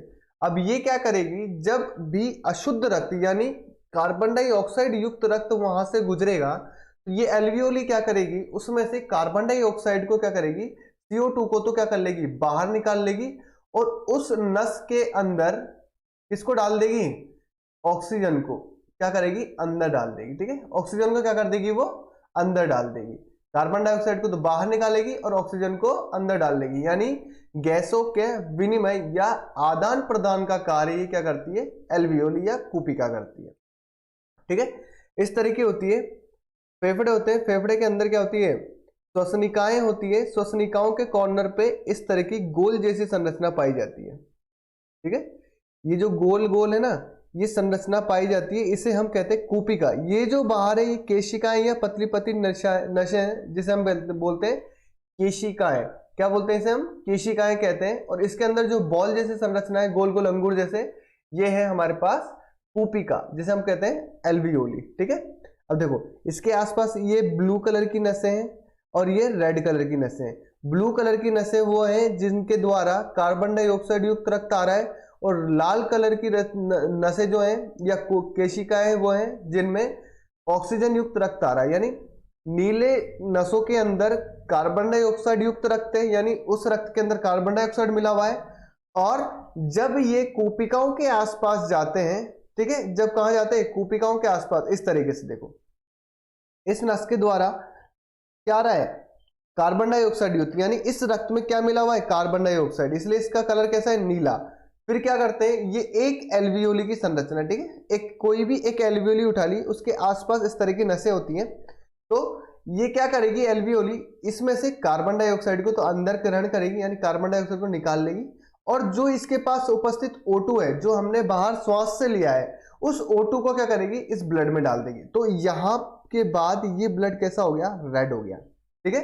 तो कार्बन डाइऑक्साइड युक्त रक्त को इसमें नीले कलर से शो किया गया है, और ऑक्सीजन युक्त रक्त को इसमें लाल कलर से शो किया गया है। तो कूपिका का मुख्य काम यही होता है कि जो अशुद्ध रक्त होता है, यानी कार्बन डाइऑक्साइड युक्त रक्त होता है, उसमें से कार्बन डाइऑक्साइड को तो क्या करेगी, वो बाहर निकालेगी, और उसमें ऑक्सीजन मिलाकर उस रक्त को शुद्ध करने का कार्य करती है, और शुद्ध करके इस लाल नसों द्वारा क्या करती है, हमारे हार्ट तक लेकर जाती है, ठीक है। नीली और लाल नसें ऐसा कुछ होता नहीं है, केवल इसमें दर्शाया गया है कि नीली में क्या हो, कार्बन डाइऑक्साइड युक्त रक्त है, अशुद्ध रक्त है, और लाल में क्या है, शुद्ध रक्त, ताकि हमें पता चले कि कौन सी नसें अशुद्ध रक्त लेकर आ रही है और कौन सी नसें शुद्ध रक्त लेकर जा रही है, ठीक है। तो एल्वियोली का मुख्य काम होता है कि कार्बन डाइऑक्साइड युक्त रक्त में से कार्बन डाइऑक्साइड को बाहर निकालना, और उस अशुद्ध रक्त के अंदर ऑक्सीजन को मिलाकर उस रक्त को क्या कर देना, शुद्ध कर देना, और फिर ये शुद्ध रक्त कहां जाता है, हमारे हृदय तक जाता है, और फिर हृदय क्या करता है, इसे पंप करता है, और पंप करके हमारे बॉडी के विभिन्न भागों तक पहुंचाता है, और पहुंचाने के बाद उस ऑक्सीजन का उपयोग करके हमारी जो कोशिकाएं होती है, माइटोकॉन्ड्रिया होता है, वो क्या करता है, ऊर्जा बनाता है। क्या करता है, फिर वो ऊर्जा बनाने का काम करता है, जिसे हमने देखा कितनी ऊर्जा बनाता है, 36 एटीपी ऊर्जा बनाता है। वो कितनी बनाता है, 36 एटीपी, ठीक है। तो ये हमारे पास एक एल्वियोली है, और ये एल्वियोली की कार्यविधि है कि एल्वियोली करती क्या है, क्या काम करती है, एल्वियोली का मुख्य काम क्या होता है, और ये क्या है, एल्वियोली की स्थिति, यानी श्वसनिकाओं के कॉर्नर पे गुच्छे जैसी संरचना होती है, जिसे हम क्या कहते हैं, कूपिका या एल्वियोली कहते हैं, ठीक है। अगला है हमारे पास फेफड़े, ठीक है। इस श्वसन तंत्र का सबसे बड़ा भाग है, कौन सा भाग है ये, श्वसन तंत्र का सबसे बड़ा भाग है, ठीक है। इस तरह के होते हैं, ये श्वास नली है हमारे पास, ठीक है। श्वास नली के बाद ये क्या है हमारे पास, कंठ है, स्वर यंत्र जिसके अंदर होता है। फिर उसके बाद ये श्वास नली है, फिर श्वास नली क्या हो रही है, दो भागों में विभक्त हो रही है, एक यहाँ हो रही है और एक यहाँ हो रही है, इसे बोलते हैं हम श्वसनी। क्या बोलते हैं इसे हम, श्वसनी। फिर श्वसनी क्या करती है, इन फेफड़ों के अंदर एंटर करती है, और फिर ये भी विभिन्न भागों में विभक्त हो जाती है, उसे बोलते हैं हम श्वसनिका। और श्वसनिका के कॉर्नर पे क्या होता है, अंगूर जैसी गुच्छे जैसी संरचना होती है, जिसे हम बोलते हैं कूपिका या एल्वियोली। और ये जो श्वसनी होती है, वायु को दो भागों में बांट देती है, एक होता है लेफ्ट वाला और एक होता है राइट वाला, ठीक है। तो इसे बोला गया राइट वाला और इसे बोला गया है लेफ्ट वाला, ठीक है। तो अब पढ़ते हैं। तो इसके अंदर होता है कि फेफड़े लचीले तथा हल्के गुलाबी रंग के होते हैं। कैसे होते हैं फेफड़े हमारे फेफड़े लचीले, कोमल तथा हल्के गुलाबी रंग के होते हैं। जो फेफड़े होते हैं वो लचीले, कोमल तथा हल्के गुलाबी रंग के होते हैं। अब लचीले का मतलब क्या है, ये क्या करते हैं, जब हम श्वास अंदर लेते हैं तो फैलते हैं, और जब श्वास बाहर छोड़ते हैं तो सिकुड़ते हैं। तो फैलने और सिकुड़ने के लिए इन्हें कैसा होना चाहिए, लचीले होने चाहिए, और कैसा होना चाहिए, कोमल होना चाहिए, सॉफ्ट होना चाहिए, ठीक है। उसके बाद यह बहुत सारी वाहिनियों, झिल्लियों तथा कूपिकाओं से मिलकर बना होता है। जस्ट अभी हमने पढ़ा कि श्वसनिका के बाद श्वसनिका, और श्वसनिका का अंतिम भाग कूपिकाएं होती है, एल्वियोली होती है, और इन सभी एल्वियोली, नसों, वाहिनियों, झिल्लियों से मिलकर क्या बना होता है, हमारे फेफड़े का निर्माण होता है, ठीक है। पुरुष के फेफड़े स्त्रियों से थोड़े भारी होते हैं, ठीक है। यहाँ पर क्या है, के है। पुरुष के फेफड़े स्त्रियों से क्या होते हैं, थोड़े भारी होते हैं, थोड़े बड़े होते हैं, ठीक है। बड़े क्यों होते हैं, कि देखो क्या होता है कि बॉडी को जितनी ऊर्जा की आवश्यकता होती है ना, ऑक्सीजन भी उतनी ही चाहिए होती है। यानी बॉडी को ऊर्जा बनाने के लिए ऑक्सीजन की आवश्यकता पड़ती है। यानी जो मेल होता है उसकी बॉडी को ऑक्सीजन अधिक मात्रा में चाहिए होती है, किसके मुकाबले, फीमेल के मुकाबले, इस वजह से हमारे जो लंग्स होते हैं ना, जो मेल के अंदर थोड़े से बड़े होते हैं, ज्यादा अंतर नहीं होता है, मामूली से अंतर होता है ना के बराबर, पर हल्के से बड़े होते हैं, और फीमेल में थोड़े से छोटे होते हैं। ठीक है, फिर इसके बाद आता है हमारा बायां फेफड़ा 2 भागों में विभक्त होता है तथा दायां फेफड़ा 3 भागों में। यानी जो राइट वाला फेफड़ा है हमारा, जो राइट वाला फेफड़ा है वो तो कितने भागों में विभक्त होता है? 3 भागों में विभक्त होता है। और जो लेफ्ट वाला फेफड़ा होता है वो हमारा कितने भागों में विभक्त होता है? वो 2 भागों में विभक्त होता है। ठीक है, तो इसमें देखो, ये जो राइट वाला फेफड़ा है ये 3 भाग है। पहला भाग तो ये, दूसरा भाग ये, और तीसरा भाग ये। और जो दायां फेफड़ा है इसमें 2 भाग है, पहला भाग ये और दूसरा भाग ये। यानी ऊपर वाले भाग को बोलते हैं, यानी इसको लोब कहते हैं। ठीक है, यानी इसे बोलते हैं हम अपर लोब, ये होता है मिडिल लोब, और ये होता है लोअर लोब। ठीक है, इसके अंदर भी 2 भाग होते हैं, अपर लोब और लोअर लोब। राइट वाले के अंदर एक मिडिल लोब ऐड हो जाता है, अपर लोब, मिडिल लोब और लोअर लोब, और इसके अंदर हो जाता है अपर लोब और लोअर लोब। यानी जो लेफ्ट वाला होता है वो 2 भागों में विभक्त होता है, और जो राइट वाला होता है वो 3 भागों में विभक्त होता है। फेफड़ा स्पंजी ऊतक से मिलकर बना होता है। स्पंजी मतलब कोमल, सॉफ्ट, यानी स्पंज, यानी स्पंज कैसा होता है? फूल जाता है, सिकुड़ जाता है, दबा दो तो बिल्कुल पिचक जाएगा, छोड़ दो तो बिल्कुल फूल जाएगा। तो उसी तरीके से हमारे फेफड़े होते हैं, जब सांस लेते हैं तो फैल जाते हैं, और जब सांस छोड़ते हैं तो सिकुड़ जाते हैं। ठीक है, फिर फेफड़ों के चारों ओर प्लूरा मेम्ब्रेन होता है। देखो क्या होता है कि फेफड़ों के चारों ओर एक कवर पाया जाता है जिसे हम कहते हैं प्लूरा मेम्ब्रेन। वो प्लूरा मेम्ब्रेन इन फेफड़ों को बाहर से कवर करती है तथा बाहरी आघातों से सुरक्षा करने का काम करती है। ठीक है, फिर क्या होता है कि इस प्लूरा मेम्ब्रेन यानी म्यूकस जैसे चिपचिपा पदार्थ बना होता है, तथा इसमें क्या भरा होता है? म्यूकस जैसा चिपचिपा पदार्थ भरा होता है। प्लूरा मेम्ब्रेन तथा फेफड़ों के मध्य, यानी इसमें क्या होते हैं, इस तरह का भाग अंदर की साइड, बाहर की साइड त्वचा होती है, उस त्वचा को बोलते हैं प्लूरा मेम्ब्रेन। और उस त्वचा और इस फेफड़ों के बीच में क्या होती है? एक चिपचिपा या म्यूकस जैसा पदार्थ भरा होता है, जो क्या काम करता है? जो फेफड़ों को फैलने तथा सिकुड़ने में सहायता करता है, तथा इसमें होने वाले घर्षण को कम करता है। घर्षण को क्या करता है? कम करता है। यानी फेफड़ा क्या करेगा? फैलेगा तथा सिकुड़ेगा। तो कोई भी चीज फैलती है तथा सिकुड़ती है तो उसके अंदर थोड़ा बहुत घर्षण उत्पन्न होता है। ठीक है, और अगर घर्षण उत्पन्न होगा तो क्या होती है? वहां हीट जनरेट होती है। जहां घर्षण होगा वहां हीट जनरेट होगी, और वो क्या करेगा? उस अंग को इफेक्ट करेगा या प्रभावित करेगा। तो उसी घर्षण को, उसी हीट को, या उसमें उत्पन्न होने वाले घर्षण को कम करने के लिए ये म्यूकस जैसा चिपचिपा पदार्थ होता है, जो फेफड़ों को फैलने तथा सिकुड़ने में सहायता करता है। ठीक है, यानी फैलते तथा सिकुड़ते हैं ना, तो उसके अंदर घर्षण की मात्रा को बिल्कुल ना के बराबर कर देता है। ये उसमें घर्षण उत्पन्न नहीं होता है। किसके कारण? म्यूकस जैसी संरचना होती है। किसके अंदर होती है? प्लूरा मेम्ब्रेन के अंदर। किसके अंदर होती है? ये प्लूरा मेम्ब्रेन के अंदर होती है। ठीक है, तो ये हो गया हमारे फेफड़े। और एक और चीज इसमें कि फेफड़े भी एक उत्सर्जी अंग की तरह कार्य कर। उत्सर्जी अंग क्या होता है? जिससे उत्सर्जन क्या होता है कि बॉडी में अपशिष्ट पदार्थों को बाहर निकालने का काम होता है। अब आप लोग बोलोगे कि सर ये तो श्वसन तंत्र का कार्य है, ये तो श्वसन तंत्र का भाग है, लेकिन ये एक तरह से उत्सर्जी अंग का भी कार्य करता है। उत्सर्जी मतलब अपशिष्ट पदार्थों को शरीर से बाहर निकालना। अब ये कौन सा अपशिष्ट पदार्थ निकालता है? ये कार्बन डाइऑक्साइड निकालता है। क्या निकालता है? ये कार्बन डाइऑक्साइड निकालता है। देखो क्या होता है कि हम बाहर से वायु लेते हैं, श्वास लेते हैं, श्वास के साथ कार्बन डाइऑक्साइड भी होती है। ठीक है, CO2 होती है, नाइट्रोजन होती है, ऑक्सीजन होती है, विभिन्न प्रकार की अलग अलग तरह की ETC गैसें होती है, एक्सेट्रा गैसें होती है, जो क्या करती है?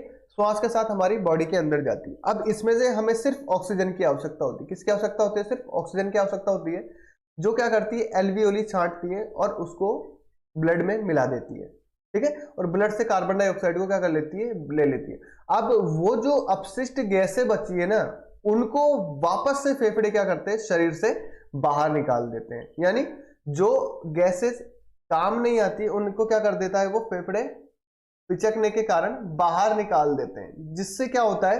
वो एक तरह से अपशिष्ट पदार्थ का कार्य करती है। कौन सी? कार्बन डाइऑक्साइड हो गया, नाइट्रोजन हो गया, ऑर्गन हो गया, बहुत सारी चीज गैसेज होती है जो क्या करती है, अनयूजफुल होती है हमारी बॉडी के लिए, जिसको क्या करते हैं, फेफड़े बाहर निकाल देते हैं। तो उसी तरीके से फेफड़े भी एक तरह से उत्सर्जन का कार्य कर रहे हैं, यानी उत्सर्जी अंग का कार्य कर रहे हैं। जो क्या उत्सर्जन कर रहे हैं?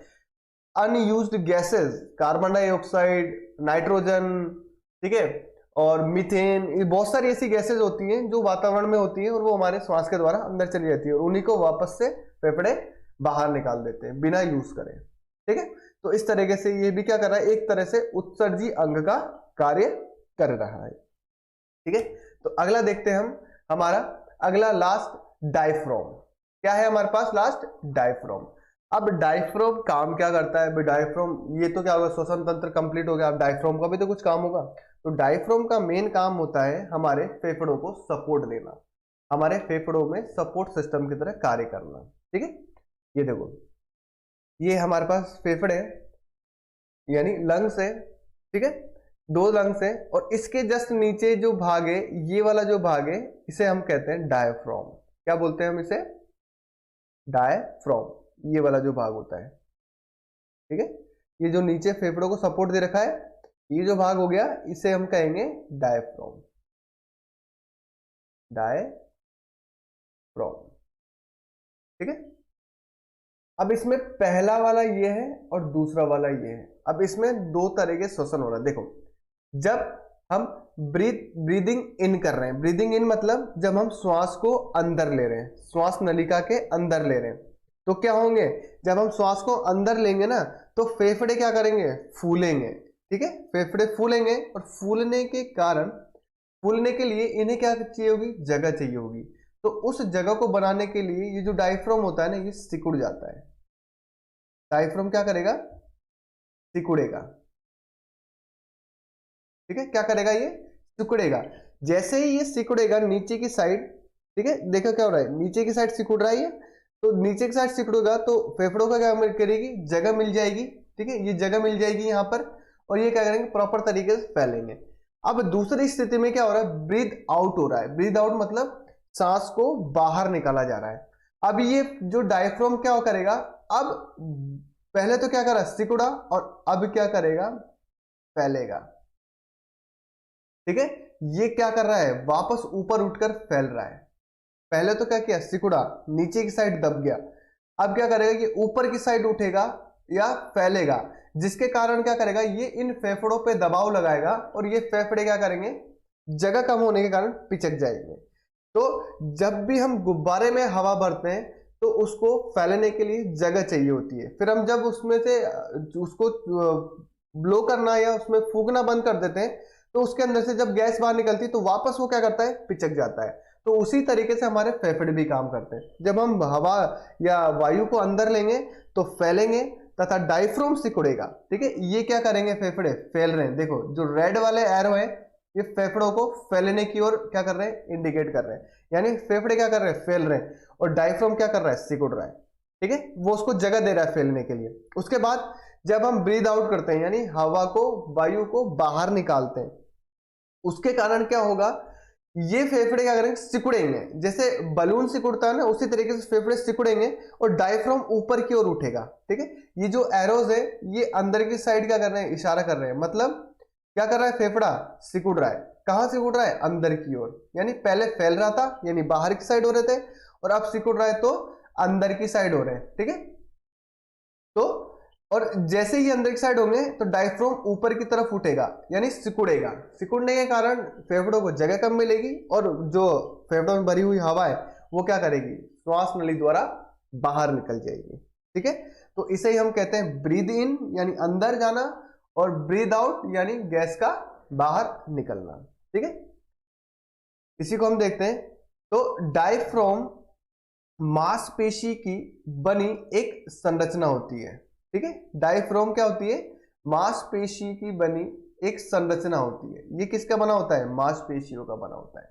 ठीक है, उसके बाद यह श्वसन करने में सहायता करता है। ठीक है, अभी जैसे अपन ने पढ़ा, अभी मैंने बताया कि जब डायफ्राम सिकुड़ेगा तो वायु क्या करेगी? अंदर आएगी, फेफड़े फैलेंगे, और जब डायफ्राम फैलेगा तब फेफड़े क्या करेंगे, सिकुड़ेंगे और जो हवा होगी वो बाहर निकलेगी। यानी डायफ्राम के सिकुड़ने पर ब्रीद इन यानी हवा अंदर आएगी और डायफ्राम के फैलने पर ब्रीद आउट यानी हवा बाहर निकलेगी। तो ये श्वास लेने में हमें क्या कर रहा है, सहायता कर रहा है। फिर बात करते हैं, डायफ्राम फैलता तथा सिकुड़ता है जिससे श्वास को अंदर तथा बाहर किया जाता है। उसके बाद यह फेफड़ों से नीचे स्थित होता है, यानी फेफड़ों के क्या होता है, नीचे स्थित होता है। फेफड़ों के नीचे स्थित होता है। कहां स्थित होता है, फेफड़ों के जस्ट नीचे, यानी एक तरह से ये नीचे से सपोर्ट कर रहा है किसको, फेफड़ों को। ठीक है, कैसे सपोर्ट कर रहा है, ये नीचे से फेफड़ों को सपोर्ट कर रहा है। देखो ये डायग्राम दिया हुआ है, इसके अंदर हमने एनिमेशन से समझाया है। देखो जब भी ये सांस ले रहा है फेफड़े फूल रहे हैं और डायफ्राम क्या कर रहा है, सिकुड़ रहा है। देखो ये नीचे हो रहा है, अब जब वो सांस छोड़ रहा है तो डायफ्राम क्या रहा है, ऊपर आ रहा है। ठीक है, ये सिकुड़ रहा है और ये ऊपर आ रहा है, ये सिकुड़ रहा है और ऊपर आ रहा है। जब ये सिकुड़ रहा है तो फेफड़े फूल रहे हैं और जब फैल रहे ऊपर हो रहा है तो फेफड़े सिकुड़ रहे हैं, फैल रहे और सिकुड़ रहे हैं। तो इस तरीके से क्या होता है, ये श्वसन होता है। यानी फेफड़े फैलेंगे तो डायफ्राम सिकुड़ेगा और जब डायफ्राम फैलेगा तो फेफड़े सिकुड़ेंगे। ठीक है, यानी सांस अंदर तथा बाहर होगी डायफ्राम के फैलने तथा सिकुड़ने से। इस तरह से हम श्वास लेते हैं। ठीक है, जब ये सांस ले रहा है तो फेफड़े फैल रहे हैं, डायफ्राम सिकुड़ रहा है, और जब सांस बाहर निकाल रहा है तो फेफड़े सिकुड़ रहे हैं और डायफ्राम ऊपर उठ रहा है। ठीक है, तो ये हमारा श्वसन तंत्र है जिसके अंदर हमने अलग अलग भाग पढ़े। ठीक है, वो अलग अलग भाग क्या क्या कार्य करते हैं, क्या क्या विभिन्न काम आते हैं, और ये सब मिलकर एक श्वसन तंत्र का निर्माण करते हैं हमारे लिए, जो क्या करता है, ऊर्जा बनाने में सहायता करता है। ठीक है, तो पहला हमने पढ़ा पाचन तंत्र और दूसरा हमने पढ़ा श्वसन तंत्र। ठीक है, अगला वीडियो लेकर आएंगे हम नेक्स्ट पार्ट में। ठीक है, तो अगर समझ में आया हो तो प्लीज कमेंट करें और लाइक करें और अपने दोस्तों तक ये वीडियो पहुंचाएं। जो 10th क्लास में पढ़ने वाले स्टूडेंट्स हैं उन तक ये वीडियो पहुंचाएं और प्लीज सब्सक्राइब करने को बोलें। Thank you.